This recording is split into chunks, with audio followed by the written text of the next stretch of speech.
ସକାଳୁ ସକାଳୁ ସୂର୍ଯ୍ୟ ଉଦୟ ନ ହେଉଣୁ କିନ୍ତୁ ଲିପୁର ଫୋନ୍ଟା ଆମ ପାଖକୁ ଆଗ ଆସୁଛି। ଫୋନ୍ଟା ଉଠାଏ ତ ଦେଖିବା କ'ଣ ପାଇଁ କଲ୍ କରୁଛି। ହ୍ୟାଲୋ। ଦେବା କୋଉଠି? ଶୋଇଛି। ଟିକେ ଅର୍ଜେଣ୍ଟ ଖଟିକୁ ଆସିବୁ, ଟିକେ ଇମ୍ପୋର୍ଟାଣ୍ଟ କଥା ଅଛି। ହଉ ହଉ ଯାଉଛି। ମୋତେ ଲାଗୁଛି କ'ଣ ତ ଗୋଟେ ଆମ ସାଙ୍ଗମାନଙ୍କ ଭିତରେ ହୋଇଛି, ତ ସିଏ କାହିଁ ଏତେ ମୋତେ ବ୍ୟସ୍ତ କରି ଡାକୁଛି। ଫାଇନାଲି ଫ୍ରେଶ୍ ହୋଇ ବାହାରି ପଡ଼ିଲି ମୁଁ ଆମ ଖଟିକି। ଆରେ ହେ କ'ଣ ଭୋଜି ହେବ ବୋଲି ପ୍ଲାନିଂ ଚାଲିଲାଣି। ଚାଲୁ ଚାଲୁ ଚାଲୁ। ଭୋଜି ହେବ ଯେ ତ ବର୍ଷା ଦିନ, ପାଣି କାଦୁଅ ଆଉ ସନ୍ତସନ୍ତିଆ, ଆଉ କେଉଁଠି କରିବା ଯେ? ଏମିତି ବହୁତ ଜାଗା ଖୋଜି ସାରିଲା ପରେ ଆମକୁ ଫାଇନାଲି ମିଳିଗଲା ବାଉଁଶ ବୁଦା। ଏ ବାଉଁଶ ବୁଦା ଆଉ ଏ ମଶା ବଣକୁ ଆମେ ଖାତିର ନ କରି ଆମେ ଆମ କାର୍ଯ୍ୟକ୍ରମକୁ ଆରମ୍ଭ କରିଦେଲୁ। ସାଙ୍ଗମାନେ ଦେଖୁନ ଚିଣ୍ଟୁ କେମିତି ଆଳୁ ଛାଣୁଛି, ରିଣ୍ଟୁ ବି ତାକୁ ସାହାଯ୍ୟ କଲେ। ଆଉ ଆଲୋ ଆଲୋ ଆଲୋ, ଏ ପକଟି କ'ଣ ଛୁରୀ ଧରିକି ଘାଣ୍ଟି ପକେଇଲେ।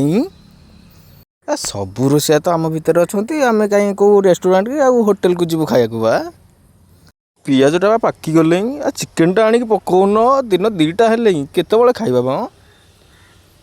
ଚିକେନଟା ପକେଇକି ରିଣ୍ଟୁ ପୁରା ତାକୁ ପୁରା ଘାଣ୍ଟି ପକଉଛି। ଆଉ ଯାହା କରୁଛ କର ଭାଇ, ମୋ ପାଇଁ ଗୋଟେ ଲେଗ୍ ପିସ୍ ରଖିଦେଇକି ଆଉ ତମେ ଯାହା ଖାଉଛ ଖାଅ, ମୋର କିଛି ଆପତ୍ତି ନାହିଁ।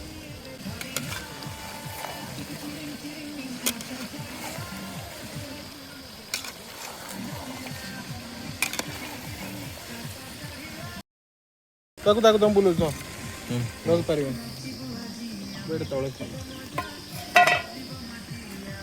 ଏତେ ସବୁ ଷ୍ଟ୍ରଗଲ୍ କରିସାରିଲା ପରେ ଫାଇନାଲି ଆଜି ଚିକେନ୍ ତରକାରୀଟା ହେଇଗଲା, ଆଉ ମୋତେ ବି ଟିକେ ଶାନ୍ତି ମିଳିଲା।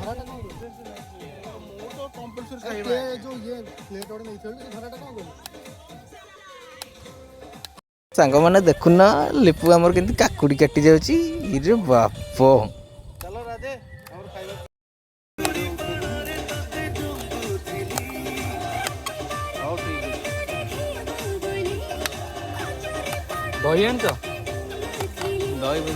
ସାଙ୍ଗମାନେ ଖଜୁରୀ ବଣ ନୁହଁ ବା ବାଉଁଶ ବଣ। ସାଙ୍ଗମାନେ ଆପଣମାନଙ୍କୁ ଆମ ବାଉଁଶ ବୁଦା ଭୋଜିଟା କେମିତି ଲାଗିଲା ଟିକେ କମେଣ୍ଟ ମାଧ୍ୟମରେ ଜଣାନ୍ତୁ।